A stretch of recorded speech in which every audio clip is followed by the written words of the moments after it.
દૂરભાષી દૂરબીનથી જે વિકાસ તમે જોઈ રહ્યા છો, આ વિકાસ છે પડાણા ગાંધીધામ તાલુકામાં આવેલું આ પડાણા ગામના.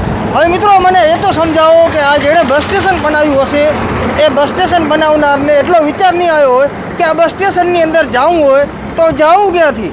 જો કે અત્યારે બસનો ઉપયોગ બહુ ઓછા લોકો કરતા હોય છે, પરંતુ અત્યારે કોઈક સજ્જન વ્યક્તિ દ્વારા અહીંયા એક પાટિયો મૂકવામાં આવ્યો છે અને આ જે દૂરબીનથી દૂરભાષી જે વિકાસની આખો દી પીપોળી વગાડવામાં આવતી હોય છે, આ એનું ઉત્તમ ઉદાહરણ છે, આ એનો ઉત્તમ નમૂનો છે. કારણ કે અહીંયા આવવા જવા માટે ક્યાંય રસ્તો નથી. જોઈ શકો છો વચ્ચેથી એક ખૂબ મોટો વરસાદી વહેણનો નાલો નીકળી રહ્યો છે અને હવે તમારે આ બસ સ્ટેશનની અંદર પ્રવેશ કરવો હોય ક્યાંક આવવા જવા માટે તો તમે આ બસ સ્ટેશનની અંદર આવશો કઈ રીતે? પહેલે વાત અહીંયા આવીને ઊભી રહેશે.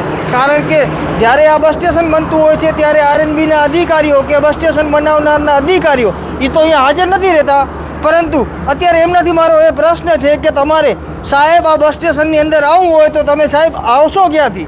એ અમને પ્રવાસીઓને પણ જણાવો અને અમને પણ જણાવો. બાકી આ દૂરભાષી દૂરબીનનો ઉપયોગ કરી અને જે વિકાસના નામની જે પીપોળી વગાડવામાં આવી રહી છે, આ વિકાસની પીપોળીને લઈ તમે શું કહી રહ્યા છો? કમેન્ટ દ્વારા જરૂરથી જણાવજો. જય ભારત, જય હિન્દ.